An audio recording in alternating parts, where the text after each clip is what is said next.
은혜로우신 주님, 한 주간 저희를 지켜주셔서 감사드립니다. 오늘 허락해 주셔서 또한 감사드립니다. 이 시간 어제 나를 자복하며 회개의 기도를 드립니다. 저희들의 신앙을 돌아봅니다. 저희가 믿고 바라보는 것이 저희들이 지켜낸 율법의 행위들이 되지 않게 도와주시옵소서. 이 세상의 물질과 성공이 되지 않게 하여 주시옵소서. 눈에 보이지 않지만 살아계시고 항상 우리와 함께 계시는 하나님을 바라보고 믿는 신앙을 갖게 하여 주시옵소서. 이 시간 말씀을 전하고 듣습니다. 성령 하나님 도와주시옵소서. 사람의 생각이 아니라 하나님의 생각이 전달되고 선포되어질 수 있도록 인도하여 주시옵소서. 예수 그리스도의 이름으로 기도하오며, 하늘에 계신 아버지, 오늘 제가 주님의 임재 안에서 살고 주님을 더욱더 기쁘시게 하기를 기도합니다. 주 예수님, 오늘 제가 저의 십자가를 지고 주님을 따르기를 기도합니다.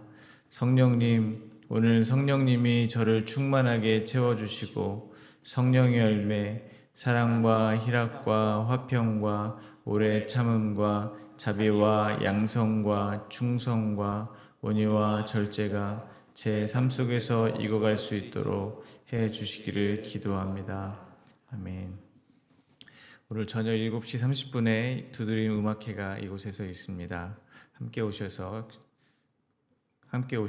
은혜의 시간 되시기를 바랍니다. 말씀을 나누겠습니다. 오늘 저희들에게 주신 하나님의 말씀은 사도행전 26장 24절에서 32절까지 말씀입니다.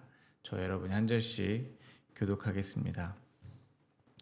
바울이 이같이 변명하매 베스도가 크게 소리내어 이르되, 바울아 내가 미쳤도다. 내 많은 학문이 너를 미치게 한다 하니. 바울이 이르되, 베스도가 가여 내가 미친 것이 아니요 참되고 온전한 말을 하나이다. 왕께서는 이 일을 아시기로 내가 왕께 담대히 말하노니 이 일에 하나라도 아시지 못함이 없는 줄 믿나이다. 이 일은 한쪽 구석에서 행한 것이 아니니이다. 아그리빠 왕이여, 선지자를 믿으시나이까? 믿으시는 줄 아나이다. 아그리빠가 바울에게 이르되, 내가 적은 말로 나를 권하여 그리스도인이 되게 하려 하는도다. 바울이 이르되, 말이 적으나 많으나 당신뿐만 아니라 오늘 내 말을 듣는 모든 사람도 다 이렇게 결박된 것 외에는 나와 같이 되기를 하나님께 원하나이다 하니라. 왕과 총독과 버니게와 그 함께 앉은 사람들이 다 일어나서 물러가 서로 말하되, 이 사람은 사형이나 결박을 당할 만한 행위가 없다 하더라. 함께 읽겠습니다. 이에 아그리빠가 베스도에게 이르되, 이 사람이 만일 가이사에게 상소하지 아니하였더라면 석방될 수 있을 뻔하였다 하니라. 아멘. 바울의 이야기를 직접 듣기를 원했던 아그리빠 왕 앞에서 바울은 어떻게 자신이 그리스도인이 되었는지를 이야기해 주었습니다. 바울 자신은 하늘에서 보이신 것을 거스르지 않고 다메섹과 예루살렘에 있는 사람들과 유대 온 땅과 이방인에게까지 복음, 곧 그리스도가 고난을 받으실 것과 죽은 자 가운데서 먼저 다시 살아나사 이스라엘과 이방인들에게 빛을 전하실 것이라고 말한 것밖에 없다고 이야기했습니다. 오늘 본문에서 바울은 자기 말을 듣는 모든 사람이 자기와 같이 되기를 간절히 원한다고 고백합니다. 오늘 본문은 세 문맥으로 나누어 묵상하도록 하겠습니다. 첫 번째 문맥은 24절부터 26절입니다. 바울의 증언을 들은 베스도는 바울에게 미쳤다고 반응합니다. 그리고 바울은 베스도에게 자신은 참되고 온전한 말을 한다고 말하고 있습니다. 두 번째 문맥은 27절부터 29절입니다. 바울은 아그리빠 왕뿐 아니라 자신의 말을 듣는 모든 사람이 바울 자신과 같이 되기를 원한다고 고백합니다. 세 번째 문맥은 30절부터 32절입니다. 왕과 총독은 바울에게 아무런 죄가 없음을 인정했지만 바울의 상소로 인하여 로마에 갈 수밖에 없음을 말하고 있습니다. 첫 번째 문맥입니다. 바울이 말을 마치자 이 말을 들은 베스도가 반응합니다. 24절입니다. 바울이 이같이 변명하매 베스도가 크게 소리내어 이르되, 바울아 내가 미쳤도다. 내 많은 학문이 너를 미치게 한다 하니. 바울은 말했습니다. 자신이 전한 것은 다른 것이 아니라 선지자들과 모세가 반드시 되리라고 말한 것을 전했을 뿐이라는 것입니다. 그것은 곧 그리스도가 고난을 받으실 것과 죽은 자 가운데서 먼저 다시 살아나사 이스라엘과 이방인들에게 빛을 전하실 것이라는 것이었습니다. 그리고 그 그리스도가 바로 십자가에서 죽임 당하신 예수님이었다는 것이었습니다. 이 말을 들은 베스도는 바울에게 미쳤다라고 반응을 하고 있다는 것입니다. 바울이 공부를 너무 많이 해서 정신이 나간 소리를 한다는 것입니다. 오늘 베스도의 이 반응이 저희에게는 오히려 위로가 될 줄로 믿습니다. 위대한 사도 바울도 복음을 전하고 미쳤다는 소리를 들었습니다. 예수님도 복음을 살아내게 될 제자들에게 세상에 미움을 당할 것이라고 하신 적이 있습니다. 그러니 저희가 복음을 살아내면서 사람들로부터 많이 듣게 되는 미쳤다는 소리는 당연한 반응이라는 것입니다. 그래서 바울이 지금 듣고 있는 미쳤다는 소리는 저희에게 위로가 된다는 것입니다. 성도로서 살다 보면 수많은 선택을 해야 합니다. 그냥 상식적으로 생각하면 당연히 이득이 되는 쪽을 선택해야 하는 경우입니다. 그런데 그리스도 안에서 생각해 보면 내가 손해가 되는 쪽을 택해야 되는 경우가 많다는 것입니다. 그 선택을 통해서 성도는 고백을 하는 것이라고 생각합니다.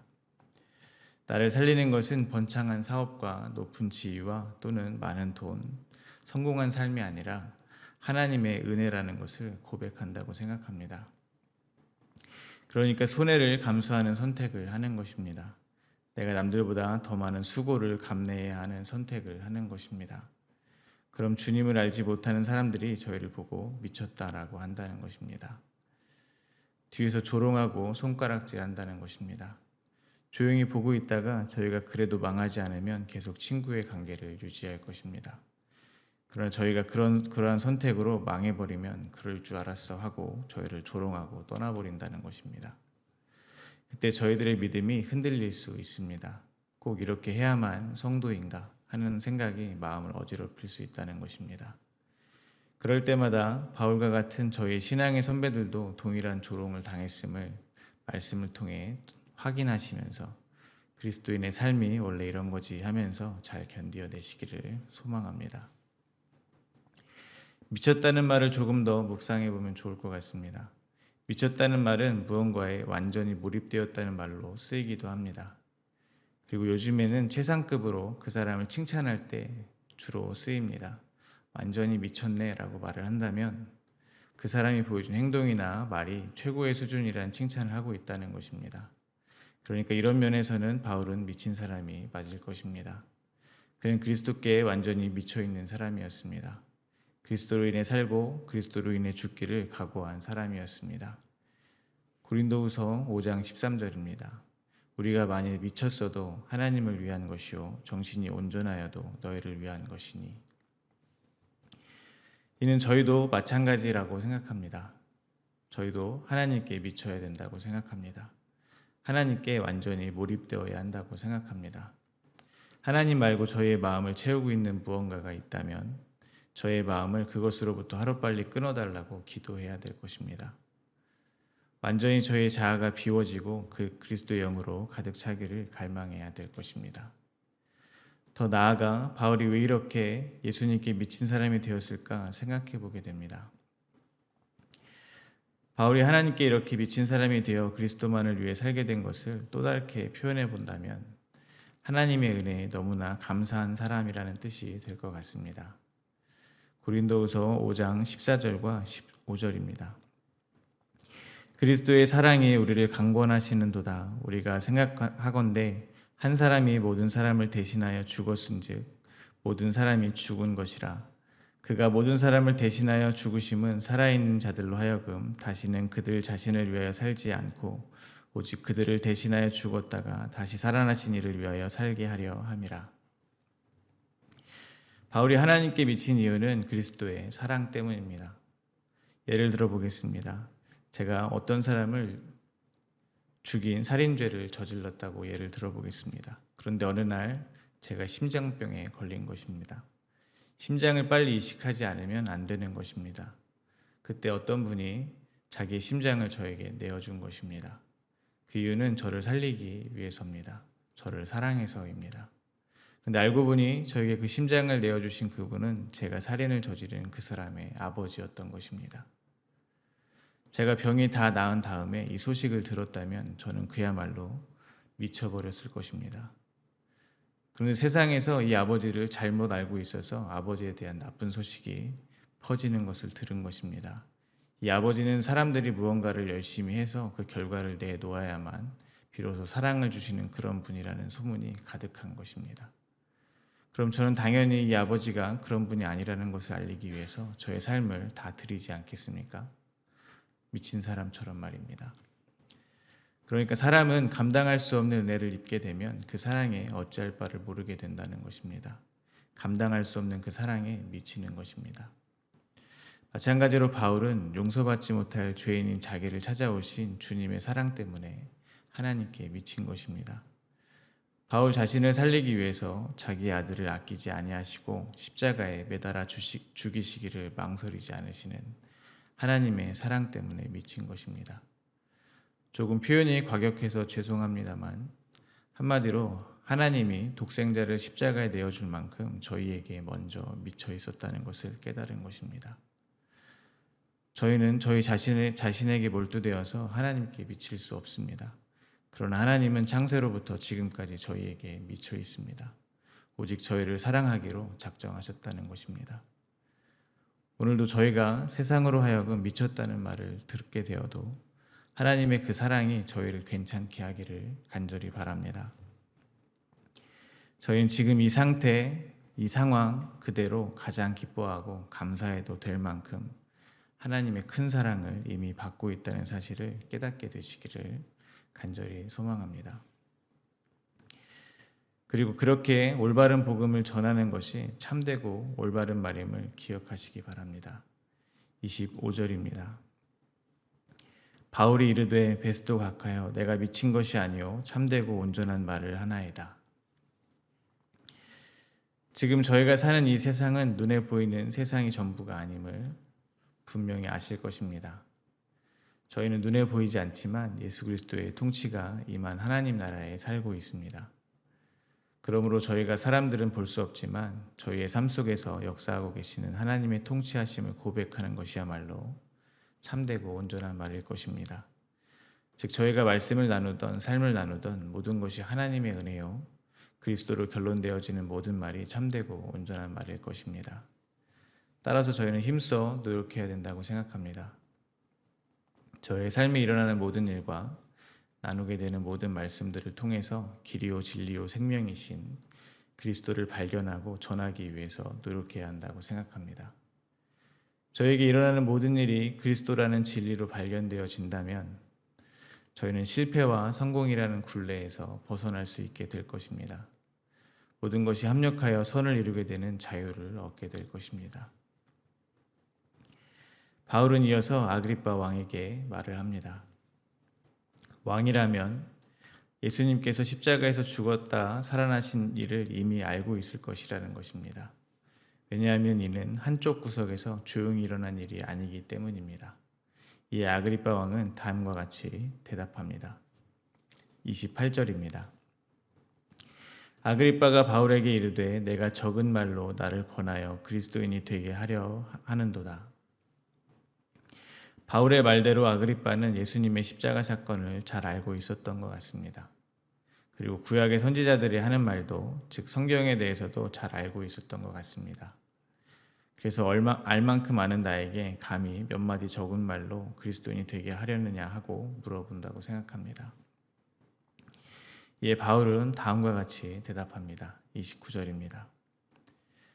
바울이 이르되 말이 적으나 많으나 당신뿐만 아니라 오늘 내 말을 듣는 모든 사람도 다 이렇게 결박된 것 이외에는 나와 같이 되기를 하나님께 원하나이다 하니라. 바울은 자신이 결박당한 것 이외에는 모두 자기와 같이 되기를 바란다고 말을 하고 있습니다. 보통 나와 같이 되길 바란다라고 할 수 있는 상황은 다음과 같을 것입니다.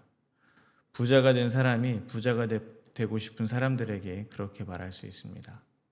건강한 사람이 건강하고 싶은 사람들에게 그렇게 말할 수 있습니다. 높은 자리에 올라간 사람이 높은 자리에 올라가고 싶은 사람들에게 그렇게 말할 수 있습니다. 그렇게 자기도 성공한 사람이 되기 위해서 이미 성공을 이룬 사람의 말을 저희들은 경청하게 되어 있습니다. 그 사람들의 생활 습관을 따라하기도 하고 그들이 가르쳐 준 방법을 수행하기도 한다는 것입니다. 그런데 오늘 바울의 앞에 있는 사람들은 어떻습니까? 세상적으로 본다면 바울보다 훨씬 성공한 사람들이라는 것입니다. 그러나 바울은 예수 그리스도께서 인생이 찾아오심과 동시에 그가 사는 세상이 완전히 뒤바뀌어 버렸습니다. 아그리빠 왕과 베스도 총독 그리고 바울을 죽이기로 목숨을 건 유대인들, 그들은 보지 못하는 세상을 바울은 살고 있다는 것입니다. 진정한 빛을 본 바울이 보기에는 그들은 그저 소경일 뿐이라는 것입니다. 여전히 어둠 속에서 허우적거리는 모습이라는 것입니다. 그렇게 보여야 바울처럼 당당하게 저희도 말할 수 있을 것입니다. 나와 같이 예수 그리스도를 믿는 믿음으로 눈이 떠지기를 바랍니다. 나와 같이 이제 예수 그리스도의 종이요 증인으로 살아가게 되기를 바랍니다. 이렇게 말할 수 있을 것입니다. 따라서 저희는 저희를 돌아보게 되기를 간절히 소망합니다. 저희는 정말 바울과 같이 눈이 떠졌는지를 돌아보게 되시기를 바랍니다. 나보다 연약해 보이는 사람들에게 복음을 전할 때는 당당한데 사회적으로 나보다 잘 살고 힘 있어 보이는 사람들에게는 위축되어 있지는 않은지 돌아보게 되시기를 바랍니다. 저희가 정말로 하나님의 종으로 살고 있는지 아니면 여전히 세상의 종으로 살고 있는지 돌아보게 되시기를 바랍니다. 그러나 바울의 바람과 달리 그리스도인의 삶은 고난을 통과할 수밖에 없음을 또한 생각하게 됩니다. 고린도전서 4장 11절부터 13절입니다. 바로 이 시각까지 우리가 줄이고 목마르며 헐벗고 매맞으며 정처가 없고 또 수고하여 친히 손으로 일을 하며 모욕을 당한즉 축복하고 박해를 받은즉 참고 비방을 받은즉 권면하니 우리가 지금까지 세상의 더러운 것과 만물의 찌꺼기같이 되었도다. 예수님이 걸어가신 그 길, 바울이 걸어가고 있는 그 길, 저희가 따라가야 하는 그 길은 매우 좁습니다. 자기를 부인하고 자기의 십자가를 지는 길입니다.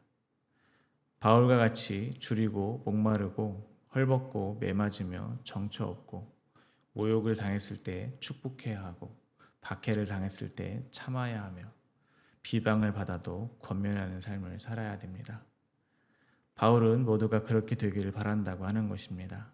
왜냐하면 그 길은 생명의 길이기 때문에 그렇습니다. 마태복음 7장 13절과 14절입니다. 좁은 문으로 들어가라. 멸망으로 인도하는 문은 크고 그 길이 넓어 그리로 들어가는 자가 많고 생명으로 인도하는 문은 좁고 길이 협착하여 찾는 자가 적음이라. 그리고 나와 같이 되기를 바란다는 바울의 권면이 바로 오늘 이 시간 이 성경 말씀을 보고 있는 저희들에게도 생생히 들리기를 소망합니다. 그리고 마음을 다해서 화답하게 되기를 소망합니다. 바울에게 저희도 이렇게 화답했으면 좋겠습니다. 저희도 그렇게 되기를 바라고 원하고 기도합니다. 라고 화답하게 되기를 간절히 소망합니다. 바울의 말을 다 들은 왕과 총독은 그들과 함께 있던 사람들이 다 일어났습니다. 그리고 말했습니다. 31절과 32절입니다. 물러가 서로 말하되 이 사람은 사형이나 결박을 당할 만한 행위가 없다 하더라.